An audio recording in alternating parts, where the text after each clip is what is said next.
welcome to our second Edify EDU webinar. Edify EDU is a European project co-funded by the EU. There are 12 partners involved that span over 5 countries: Ireland, Greece, Italy, Finland, and Germany. So today's webinar is titled Implementing Comprehensive Diversity and Inclusion Strategies in the Workplace. So I just want to let you know that this session is being recorded. My name's Tamara, and I represent the Irish partners of the project. So today's webinar will be attended by students and business professionals across the globe that are completing our massive open online course, and we hope that you're finding it interesting so far. So today you'll have the opportunity to hear about practices of EDI principles in the workplace from our 2 esteemed speakers. Emma Balfe from Ireland is the Dignity and Respect Officer at the Institute of Art, Design and Technology in Dún Laoghaire, working across the Equality, Diversity and Inclusion Unit and the Human Resources Department. Their role focuses on facilitating institutional culture change through training and policy development. Their research and writing practice is concerned with social mobility within the creative and cultural industries, with particular reference to social class, race, and gender.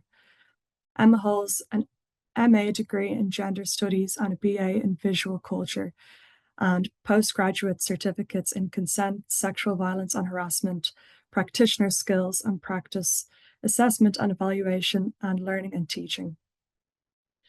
Our second speaker is Angus Hegarty from Ireland. Angus is a renowned leader with over 35 years global experience, notably as Dell Technologies President for International Markets, an organization spanning over 170 countries. An advocate for business innovation, entrepreneurship, sustainability, and gender balance, he co-chairs the Irish government's Balance for Better Business initiative. Angus is a founder of Lakeside Capital Ltd and serves on the Global Advisory Council for Venture Wave Capital and the external oversight body for the Irish Defence Forces. He chairs both Lero Governance Committee and Munster Rugby Commercial Advisory Group. Honoured with the Life Fellowship by the Irish Management Institute in 2019, Angus continues to shape business and leadership. So the webinar today will be broken into sections. The first section, Emma will present on fostering LGBTQ+ inclusive workplaces, followed by a short Q&A. And secondly, Angus will present on diversity and inclusion, a business imperative, followed by another short Q&A. So during the talks, your microphones will be switched off. Please turn on your cameras if you are in the position to do so. And there'll be time for discussion and questions after each presenter. So if you have any questions for our speakers, please put them in the chat box and we'll address them after the talks. So thanks for your attention. I'm now going to hand it over to Emma.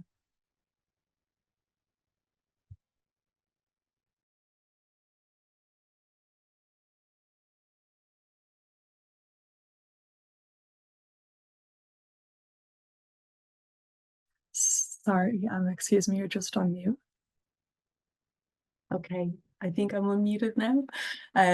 Hi, everyone. It's really great to be here and to have been given this opportunity to talk to you. Thank you to Tamara for that wonderful introduction. I'll just echo it. My name is Emma. My pronouns are they, them, and I am the Dignity and Respect Officer in IADT in Dublin in Ireland. So today I'm going to talk to you about how we can foster LGBTQ+ inclusive workplaces, and I'll give the kind of the preamble that I myself am an LGBTQ+ person, and my experience, I guess, kind of navigating the world of education and the world of work has really shaped, I guess, how I approach my work and how I look at policy development as like a real driving force for achieving culture change within an institution, any type of workplace or organization. So, to begin, I won't assume that everyone is, I guess, familiar with what LGBTQ plus means. So the definition really of that is lesbian, gay, bisexual, transgender, and queer. Okay, and if you're not familiar with this, queer, even though in the past historically it has been I guess a term that has been used to harm people. Many people in the LGBTQ plus community have now taken the word back, and we use it as an empowering term that is inclusive of really all sexualities and gender identities. So in LGBTQ plus communities, there are people that are intersex, agender, non-binary. It really goes on, and with kind of everything these days is continuously growing, which I think from a business point of view, we can look at as a really exciting time for us, as the more kind of diverse experiences we have, the greater value we can really kind of derive from that. So if we just look at the LGBTQ plus population as a whole, it's very hard to kind of track data on how many people really identify within this community. So in Ireland, where I'm based, we don't actually have an official count of how many LGBTQ plus people there are. However, if we look at different surveys that have been carried out over the past decade, in which members of the population have had to self-identify, so they've been given the opportunity to mark their own gender or sexuality in the way that they see fit. When we take them and we compare them against kind of OECD figures from across Europe, we estimate that there's between 6 and 10% of the population that are LGBTQ plus. So if we look at that in Ireland, if we look at people over the age of 15, so anyone who is kind of on their way into the workforce or maybe already engaged in it, that is somewhere between 71,000 and 405,000 people. So like we are a huge we're a huge kind of facet of the population.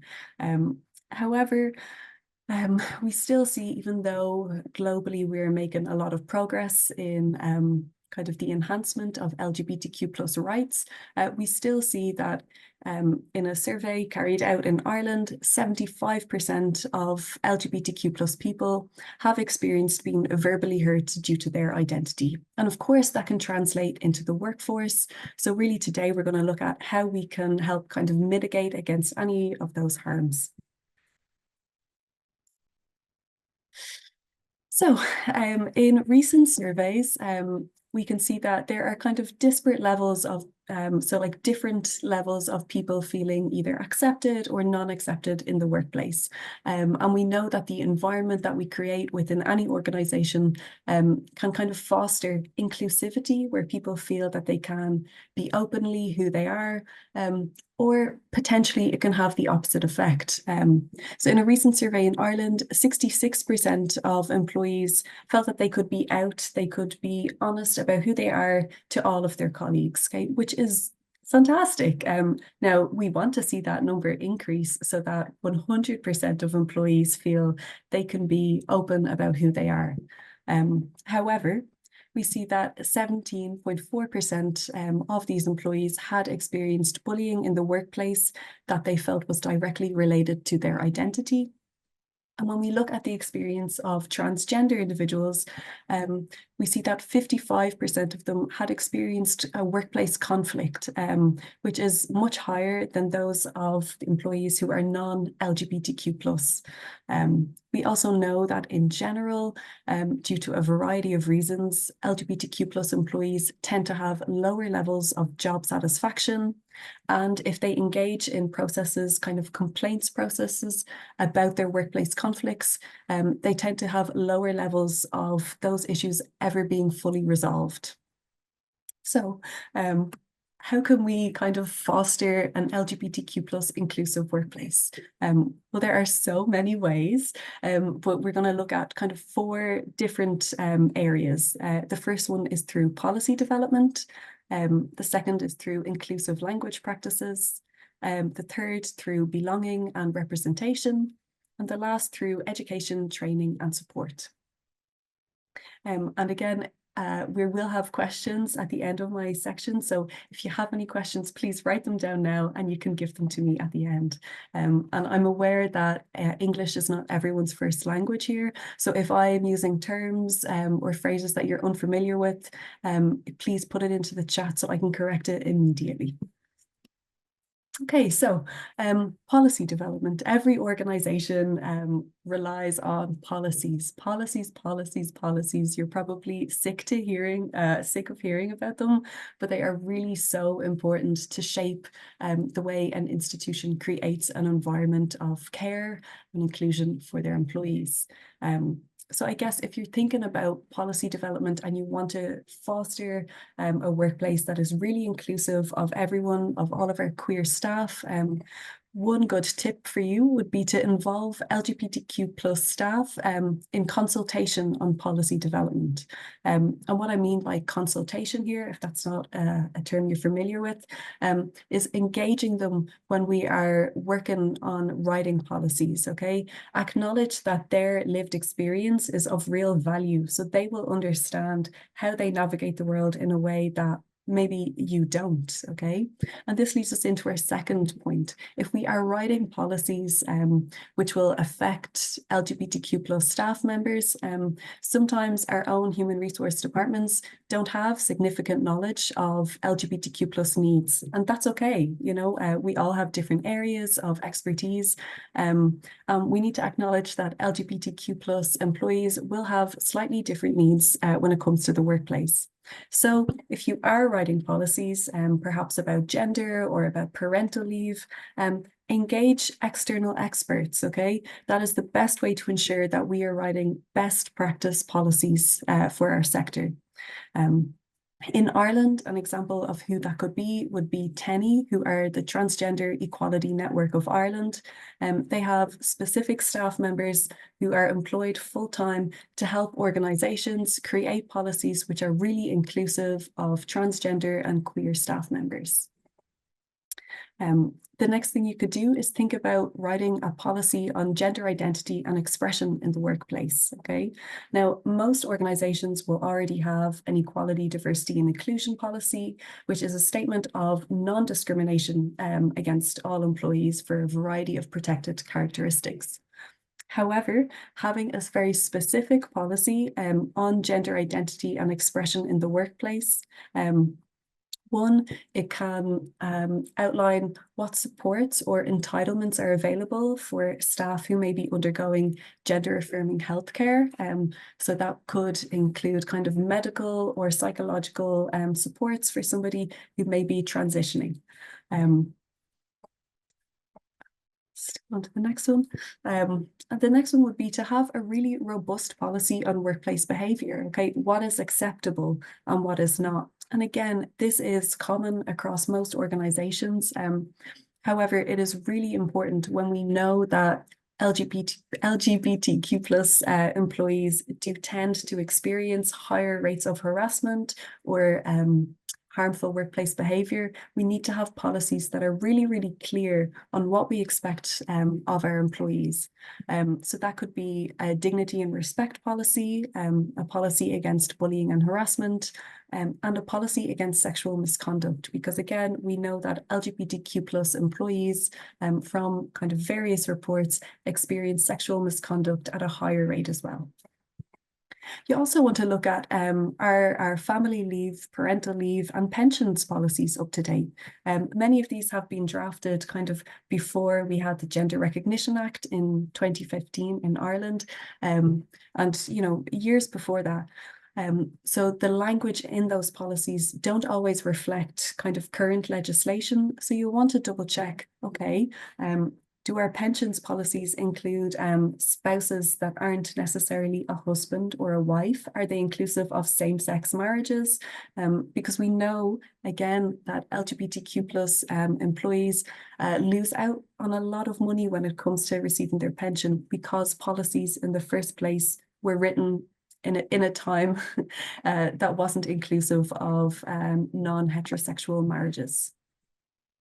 And also, in the area of policy development, we know that many transgender employees go through legal or social name changes, okay? And that can be different depending on the organization or the country that you're from, but most organizations would have clear steps to outline how an employee can legally change their name in the system in work, how their records, pay slips, everything can be changed up to date, and it should be done in a very clear way. We know that many people will change their name when they get married or divorced, and it should be as simple for transgender employees as well. And again, in the workplace, a lot of people might use a social name, okay, which is they have not changed their legal name, they have not gone through kind of a deed poll or something similar, but they want to experiment with a new name that gives them you know, happiness and comfort. So there should be processes in place where even if we cannot legally change their name on their pay slips or on our records, that we have processes in place where we can communicate to managers and colleagues. Emma, previously Emma, has now changed their name to Edward. Edward would like this to be communicated to all staff members. And again, in that way, we are just supporting this colleague, you know, in their kind of gender journey. And then moving on from that, one thing that we can do is just always try educate ourselves on inclusive language, okay? Language has real power, and we know, like, through so many different kind of historical movements, that the language that we used maybe 50, 20, 10 years ago may no longer be kind of acceptable. So we have to be open to the fact that language is always changing. So when we look at our policies, so as managers, you want to look at our policies. Are we using inclusive language? In our pensions policies, could we perhaps change the language so that it is non-gendered? Can we use the term spouse instead of husband or wife? In parental and maternity leave policies, could we use pregnant person instead of woman or mother? And again, this is not eradicating the experiences of women or mothers. However, it is acknowledging that perhaps somebody who has recently transitioned or who is a transgender person may also fall pregnant and may need to utilize maternity leave policy. And again, things as instead of using he or she in policies, to just use a non-gendered term, they, which is inclusive of everyone. We also, when we're through our hiring processes or when we're, you know, writing letters to our employees, have the option of an inclusive prefix. Okay, we're so used to using Mr., Mrs., Ms., and now we have a new prefix, which is inclusive of everyone, which is called MX, and that is pronounced as mix. Very, very simple. And again, for somebody who is non-binary, such as myself, or gender non-conforming, the prefix MX is a gender-neutral term that, again, if I am applying for a job somewhere and I get my first letter from them and it uses this gender-neutral MX, I know that, okay, this is an organization who are aware and acknowledge the experiences of, you know, a really wide cohort of staff, which is excellent. And then the last thing in terms of language, which again is only a recommendation, it is absolutely not necessary for everyone. However, displaying your pronouns kind of where possible can be a really welcoming thing for queer employees. So that is just to say, whether you are cisgender, which means that your gender aligns with the sex you were given at birth. So if you were born female with female anatomy and you still identify as a woman, you probably use she, her, and hers pronouns. So when someone is talking about you, they'll say, yes, she's over there, she did that. What could be really helpful is that on your email signature, you include your name and your pronouns afterwards.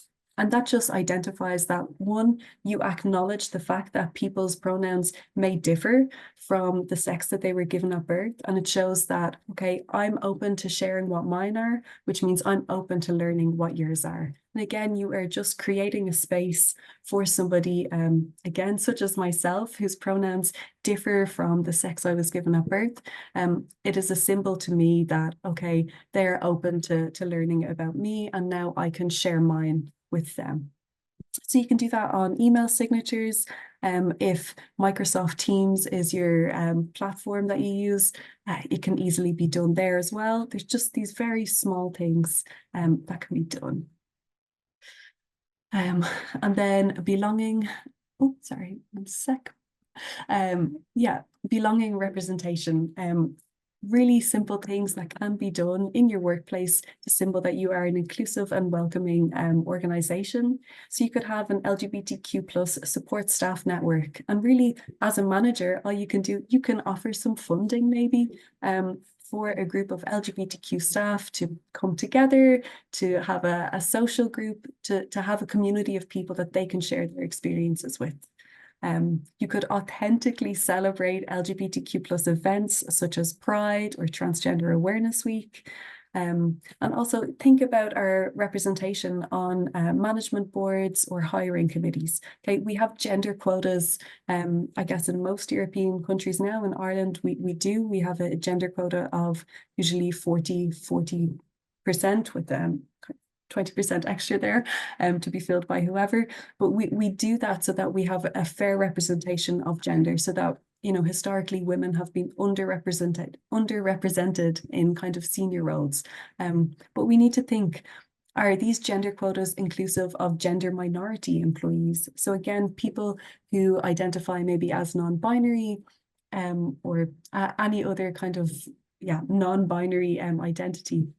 Are they included in these gender quotas? And then the last thing, facilities usage, okay? It's very hard to feel like you belong in an organization if you use the bathroom and somebody asks you to leave because you don't look like what they expect a woman or a man to look like.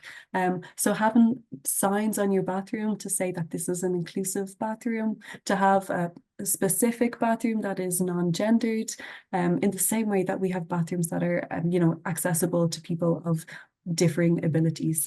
It should be the same for LGBTQ plus employees. And the last one, because I'm aware of time, education and training supports, okay? As I said, the population of LGBTQ plus people are growing immensely, okay? And so is our language, and so is our knowledge that we have about them. So offer this to your staff and your employees and your managers. Don't assume that everyone has an up-to-date understanding. Offer education to them. And in doing so, you won't be relying on LGBTQ plus staff themselves to educate you, okay? We've seen this historically with global majority or Black employees, that we expect them to let us know, can I use this word? Can I use this language? How do you feel about this? You know, that can be very burdensome. That can be heavy for people who are from minority backgrounds. So pay somebody to come in and to educate your staff. And that you can do this on LGBTQ plus identities. You can do this specifically for transgender awareness training. And then the last thing is being open to being corrected, okay? Transitioning, so it's somebody transitions maybe from male to female, that is a transitionary process for everyone involved, okay? If your employee is the first transgender person you've ever met, you probably are not going to know from the get-go what I should say, how I should act, what would I do that may be offensive, okay? So if you have an employee who corrects you and says, actually, Emma, that term doesn't really align with who I am, I'd prefer if you used X word when you're talking about me. Okay, brilliant, thank you. I didn't know that before. I apologize if I caused offense. I'm going to learn from it. And then you move on. Like it is an ongoing education. So just be open to that. And then, yeah, lastly, offer supports to your employees. We know that LGBTQ plus people in general, worldwide, experience higher rates of mental ill health than kind of their non-LGBTQ plus counterparts. So if you have an employee assistance program, make sure it is everyone knows about it, okay? Have posters, have stickers, ensure that it's communicated. Coming out as LGBTQ plus can also be kind of a difficult or complex time for family. So ask yourself, are our employee assistance programs available to family members? And if they're not, maybe you could find one that is. Okay? We know that Europe in general is experiencing a cost of living crisis. Therapeutic support is very expensive. And if we can lighten that load through our employee assistance program, that would be great. And then the last thing, signposting. Okay, we should just every HR department should have a list of relevant support services that they can signpost. So send their LGBTQ plus employees to if they need additional support. Here are my sources for the data that I've used, and I'd be happy to take any questions. So thank you so much. Thank you so much, Emma. That was a really insightful presentation. And it gave such good, I think, practical applications to how we can actually implement inclusive policies. And I really like what you said about the inclusive language and how we can make those like small changes, just putting our pronouns at the end of emails, just to acknowledge, you know, that there are many different identities and to respect our colleagues. So I see a few hands going up there. Josephine, would you like to ask a question? I'm not sure, would we be able to unmute Josephine? Oh, thank you very much. That was really very, very interesting. My question is, it's not really a question, maybe it's a statement. Do you think that employers are investing enough money and resources in highlighting this new awareness, shall we call it? And what should there be a special budget for that? A great question, Josephine. And I mean, if I can be really honest, I have worked in IADT for 3.5 years. And we are lucky that I am lucky that it is a higher education, institution. So we have a specific budget for equality, diversity and inclusion and staff development and training. And therefore we have the support, to educate our staff members, our colleagues and our students. So I think if you're working within maybe a government kind of funded body, there is, at every level, the kind of Department of Education, Social Justice, they are kind of funneling money into these supports. However, in private organizations, probably not. And I think that's where there's a real disparity, and we need to acknowledge as well that like diversity is value. Okay, well, like we know like statistically that having like a more diverse workforce actually kind of majorly enhances like the revenue and the reputational standing of that business or organization. So I think that it would only kind of repay in dividends if organizations were to have a specific budget for this. Like, who doesn't want to be known as the best employer for queer staff, the best employer for an inclusive workplace? So yeah, thanks, Josephine.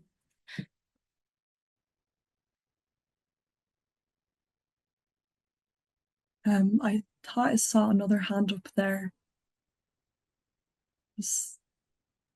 I think I was just applauding Emma's presentation rather than a hand up. I thought it was an excellent presentation, Emma, and as I put in the chat group, really great practical input and recommendations on actions that companies can take. Some obviously require some thought and work and effort, but some are just very small practical things that can be done very, very quickly. And I agree with your last point, which when I chat in a moment, I'll share as well too. It's critical to link it to business impact. That's the critical point. Absolutely. Absolutely. I think, like, you know, we talk about, you know, like convincing managers that there is need and value, and the best way to convince anyone in any type of organization is with money, you know, to say, like, we will have a return on investment if we do this, like we will see kind of the fiscal benefits. So I would always say, if you can, if you want to get in kind of training, you know, if you really think that there's that need, make a business case, make a business plan, and, you know, and bring it and say, this is what we need, this is why we need it, and this is what we'll get in return. Because you just, you know, you can't fight against profits. Like, they're they're an important factor. Anyway, thank you so much. Appreciate that. I will, I presume we'll go on to, if there's no more questions, to Angus now. Thank you so much, Emma. So No I'll hand it problem. over to Angus now. Great. Thanks very much indeed, Tamara and Emma. And look, for everybody on the webinar, Emma's walked through, I guess, one lens, if I can say that, Emma, of diversity, which is LGBT. And obviously there's multiple lenses, and I think it has to be thought about from a perspective of those lenses. But I actually want to come up a level to begin with. So the theme is implementing comprehensive D&I strategies in the workplace. I think the first important thing is why. Why should companies focus on diversity and inclusion? Why is it important to do that? So from my perspective and my experiences in business and in organizations, it's absolutely critical to focus on diversity, because it is, as Emma talked about, a significant business differentiation.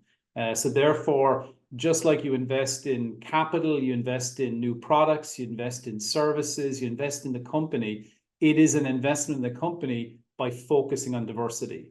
And what we mean by diversity is we're looking for the broadest representation in a team, in an organization. If you look at it from, you know, experience, coming from different industries, gender gives you a broader set of competencies.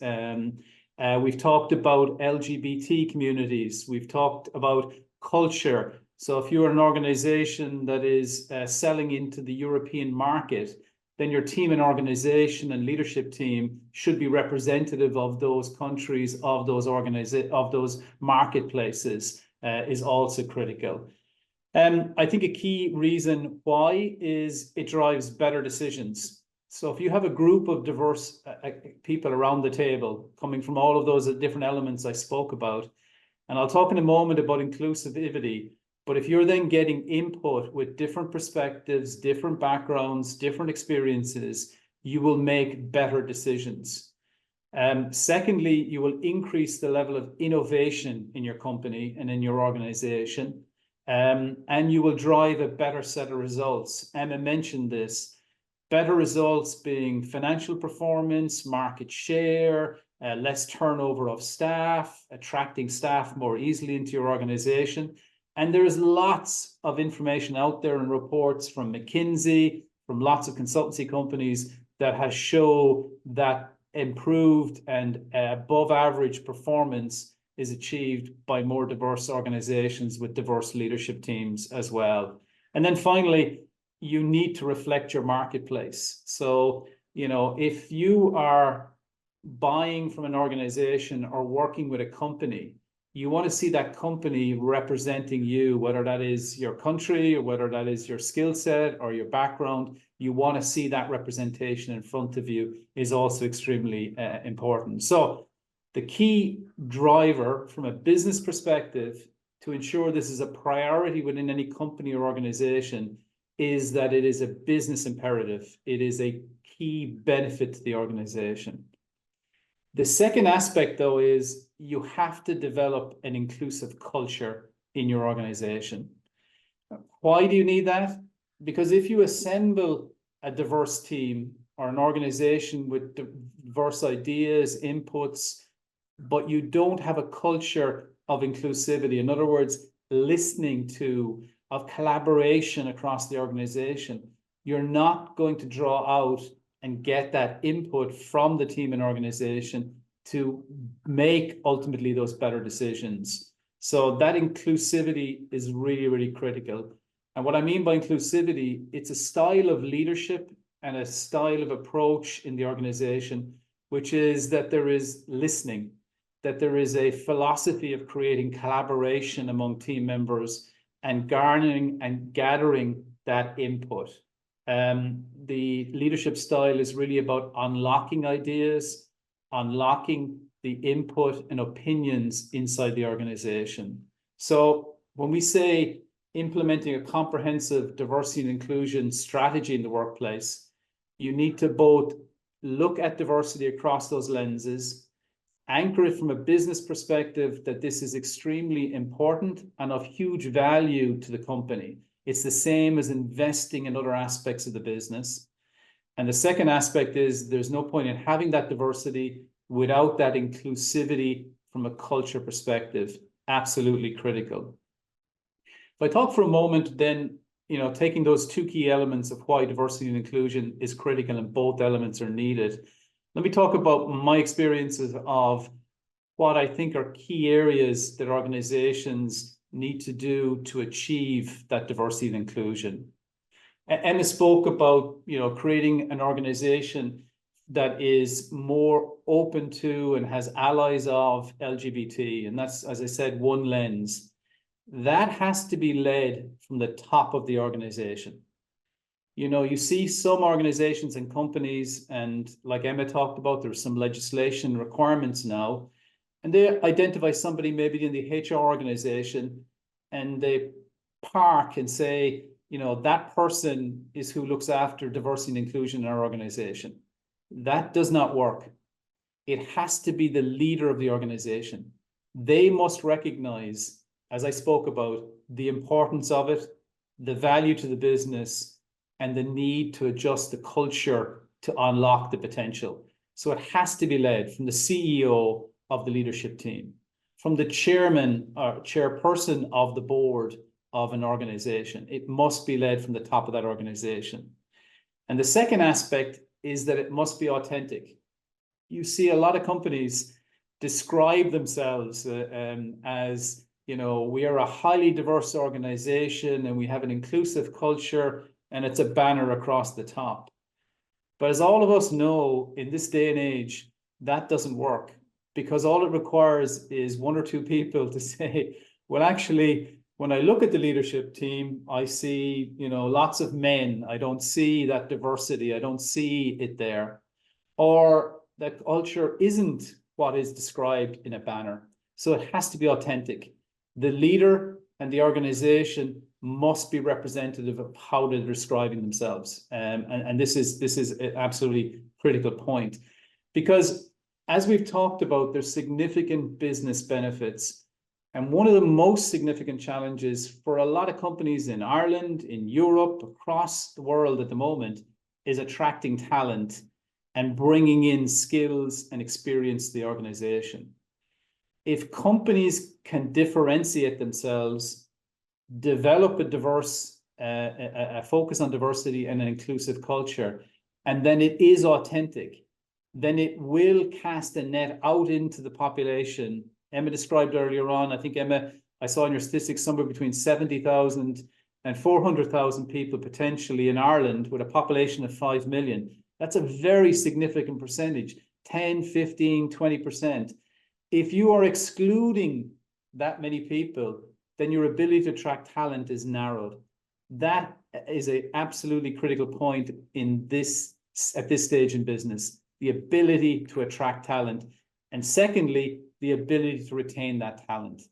But that will only work if it's led from the top of the organization and it's a very authentic and real within the company. It is truly an inclusive culture and area. The second piece, and I won't go as much detail because I thought Emma did a super job, you have to enable it within the organization. Emma spoke about, from an LGBT point of view, lots of great examples and practicalities. You can apply that to other areas. If you want to attract people from different cultures into your organization, We have 20% of the population now in Ireland that was not born in Ireland. So 1/5 of the population comes from a different background, a different country, a different cultural background. So you can imagine real practical steps that you can take inside your organization to enable the recognition of their culture. We talked in Emma's presentation about, we call them employee resource groups or network groups. We had one within Dell called Pride and for LGBT. We also had one for our focus around gender and expanding and getting better balance in our organization around male and female members. We also had one called Gen Next, because we wanted to attract into the organization more younger people. We wanted to have that profile of background and experience. We also had ones around culture and lots of practical actions that you can take, that people who would put themselves in each of those categories or recognize themselves in those ways would be attracted to the company and embrace that culture within the organization that retains them within the company as well too. So really, really critical from an enablement point of view in the organization is the network groups and the ERGs as well too, and organizing events and activities around those areas. We had others around sustainability, because there can be multiple areas of people's interests that allows them to get involved in areas beyond the day-to-day job and feel part of the community within the organization, within the team as well too. Lots of work also can be done around mentoring, around networking, around sponsorship and around development. Because what's critical is, if you want to attract a more diverse individuals into the organization, you have to be very deliberate in relation to how you do that. If I take an example of an organization which has maybe on its leadership team, maybe 60, 70, 80% men, and they want to bring more women into the organization, then they need to work on creating more diverse slates of organization, more diversity within the candidates that they're attracting. So you have to work around your hiring people, how you're doing that, the wording you're using, but also from a development perspective within the organization as well too, and the development programs you put in place. And this is critical. To Emma's point around LGBT, I remember chatting to somebody who had joined our organization from university, from college. And I asked them, what attracted you to Dell? There's so many companies out there in the technology industry, maybe with a brand that's more known than Dell might be. And they said, look, I asked a very simple question. I asked if you had an LGBT network group or ERG. And the answer was, yes, we have. It's called Pride. And I also want to emphasize this again. The LGBT network group isn't just for people who say you didn't recognize as LGBT. It's for everybody in the organization who are allies and want to create an environment and a culture within the organization. And they had been a member of the LGBT organization in the university and knew that if we had a company had established it, that they were taking authentic, real, practical actions to welcome and allow people to bring the whole of themselves, all of their experience, all of their insight, and make that something that the company valued and could get value from. The other two elements I would share around organizations and how you create strategies in the workplace to really make this real and impactful is that you have to hold the leadership of the organization accountable for it. And by doing that, what you do is you set targets and measurements. Emma spoke about, some of the potential representation that you might have in the organization. There's some many targets you can set that allows you to ensure that you have that diversity. For example, in US-based companies, they might look at representation from ethnic groups within the US, Spanish, Black, obviously LGBT we talked about. Gender is obviously one that is a significant focus, and there's clear legislation in that area as well too in relation to representation that is required. So companies can set targets in relation to that and then build plans on how they go from maybe 20% representation to 30 or 40% representation of a particular category, if that percentage makes sense to be representative of the marketplace in which you're working. So building setting those targets and building those plans, and then having a mechanism within the leadership of the organization to review those plans and to review performance against those targets. And many companies I've spoken to in Ireland and across Europe, they'll set out targets over the next 3, 4, or 5 years, and then report, in some cases with things like gender pay gap, they have to report publicly in relation to how they're doing against those targets. But many companies are voluntarily reporting because they want to put the message out into the marketplace that their organization, their company is welcoming of a much broader set of people. And in that way, they get and attract a greater set of talent, skills, and experience into the organization. And all of the business benefits I spoke about at the beginning can then be realized. The final point I would leave you with is that there is no silver bullet to this. You saw Emma's presentation had multiple examples of practical things. Some take time to implement and to achieve, and some are very small practical things you can do. And for me, I describe it as it's a journey, and it's over many years of progress, because to change the culture in an organization, to change the representation in the organization, that takes time. But what is absolutely critical from a business point of view, and I've seen it across many industries and companies, the companies that embrace it and move fast in relation to taking action, building the plans, setting the targets, have a competitive advantage over the competitors in their industry and business. And so it becomes a competitive element, a differentiation for those companies. And it's about starting, building the plan, setting the targets, measuring against it, reporting, and then continuing on that journey over weeks, months, and multiple years. And you know, I see great progress here in Ireland. We have been driving an initiative around better gender representation on boards and leadership team with our Balance for Better Business initiative, which we started 6 years ago. And at that time in Ireland, 16% of board members of publicly listed companies were female. And now today, you know, 6 years later, it's 40%, where Ireland has gone from being a significant lagger in the European league table of countries to actually being in the top 10 for board representation from a gender point of view, and the top 3 for gender representation in leadership teams. So it can be done, but in this case, obviously, I'm describing progress steadily over a 5-6 year period. And that's the type of period of focus and initiative that companies need to put behind that. So let me pause there. Hopefully between Emma's presentation with the examples and input that she's given there around LGBT, I've taken a more broader view of business importance of this initiative, and developing a diversity strategy as well as an inclusive culture is anchored in better business performance. And any company that wants to drive that, these are the type of things that companies will step up, and leaders, and say, that's a business imperative, and I'll focus and prioritize around that. So Tamara, let me hand back to you from my section. Thank you very much, Angus. That's a brilliant presentation. And it's great to hear that both the presentations are really echoing what's in the MOOC this week.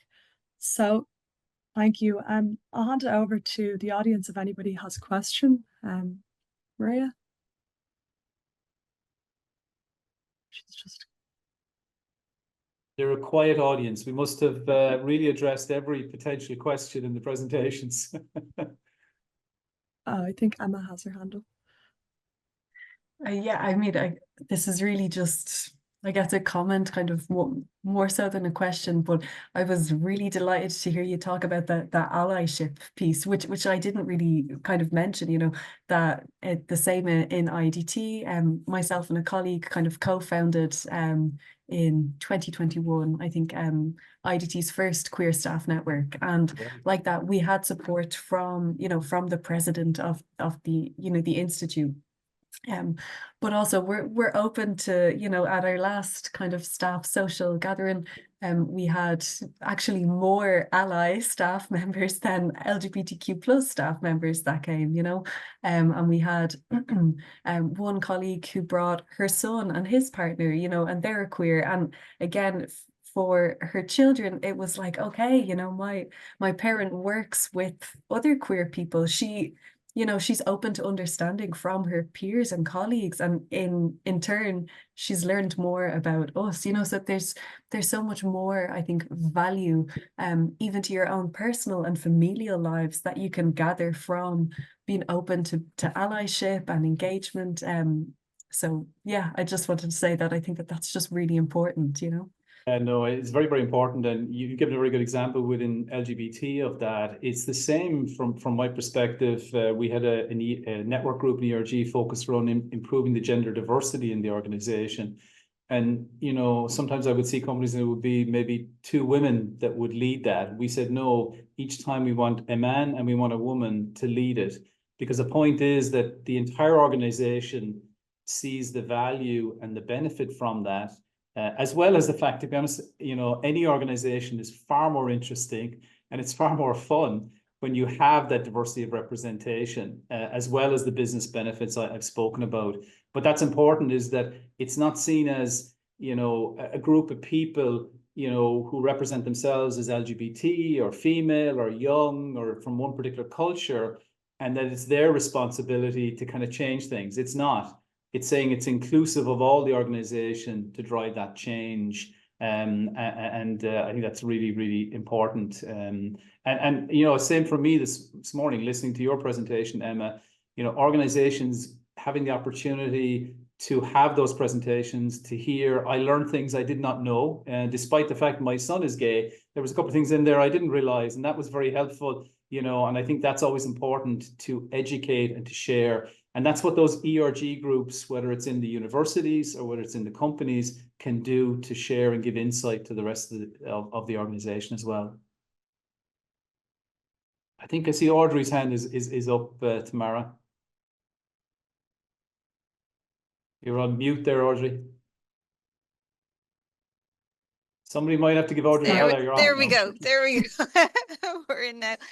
I just have one question, and it's actually a comment that I have heard quite a lot over the last couple of years since starting on this particular project, where and this is out to both Emma and Angus, and sometimes people will say to me, it's not necessarily about diversity or inclusion, it's about hiring the best person for the job. And I'm wondering what your response is on that, because each time I have a different answer. And I'm just wondering, from a practice point of view, what you both think of that. It's a great point. I had it written down here in my notes, but I missed it when I was covering it. I meant to say this, and I always use it in every presentation or discussion. This is not about compromise. This is not about tokenism. This is not about, I've got to hit a target, therefore I will hire more women and I'll give the job to any woman who comes along, or an LGBT person, because I want to get that representation, or whatever it might be. That is a massive mistake. And some companies do that, or some leaders do that. You're not looking for that. You're not looking to compromise on talent. You're looking to hire the best person every time, internally or from externally, in every single role. What you're trying to create is that in front of you is a slate of candidates, a group of candidates that is more representative of the market. I often said to people, look, if you're hiring a director for your board and 5 men come in for interview, I can guarantee you one thing that's going to happen: you're going to hire a man. Whereas if you have a diverse slate of candidates where maybe there's 2 or 3 women and there's 2 or 3 men, you then get to interview and to get the opportunity, obviously, to pick the best candidate from that, whether that is a man or a woman. And so for me, there's zero compromise. You have to pick the best person, but you need to create the opportunities inside your organization and hiring outside a broader set of diversity, so that you have options and choice, and you get that in front of you. And the biggest challenge often for companies is they say, but I can't find talent in that area. It's there. You just have to work on it and attract it into the interview process or the development process. Emma, I'm sure you have a few thoughts on Audrey's question. Yeah, I mean, again, I agree with everything that you said. You know, it's not about compromise, you know, and it's about like maybe targeted recruitment. Okay, we don't have it, you know, we don't have enough global majority workers. And sorry, when I say global majority, in Ireland we tend to use the term ethnic minority, because in Ireland people of color are a minority here. When we look at a global scale, actually Caucasian people are the minority. Okay, so again, I just go back to inclusive language and kind of reframing how we think about things. We're very insular, you know, in the language that we use. We put ourselves first. But anyway, so global majority people, like, are we just, if we're finding it hard to hire these people, we're saying, okay, we're just not getting enough applicants. It's like looking, where are we advertising? You know, are we putting every advertisement on the back of the Sunday Times, you know, or the Irish Times? Like, are we really just casting the net wide enough, you know? So I think that that's really important. And also when we look at our hiring practices, to be, you know, to be aware and to ensure that our HR and our hiring committees are maybe undertaking unconscious bias training. Like, it's not our fault. We have all been socialized, you know, through kind of the various cultures and environments that we grew up in, you know, that we have certain expectations for what a good worker and what a good employee is. And a lot of the time that comes down to what we see in ourselves and our colleagues as, you know, good characteristics. And we tend to then group them together, okay? You know, if all of my colleagues are white and have a master's degree, I'm probably going to look for someone who fits in with that, you know? However, just because historically that's what's worked, it doesn't mean that having, you know, somebody, I don't know, maybe with less formal education or somebody from a different cultural background, that they actually couldn't add immense value. So again, doing simple things like making unconscious bias training mandatory for our hiring committees. You know, that's such an easier way to acknowledge that bias could in fact be impacting these hiring processes. So, yeah. I would just add one other quick point then as well too. I think it's about setting the stage as well. That, you know, I remember we used to go to universities hiring, and the talent acquisition team were of an older profile, would go doing the hiring.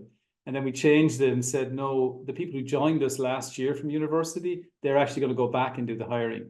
So that when people met them, they said, oh, you're kind of saying, when did you join? I joined last year. I was in you. Oh, what's it like? You know, and they can relate. So across the table or on the stage, they can see themselves.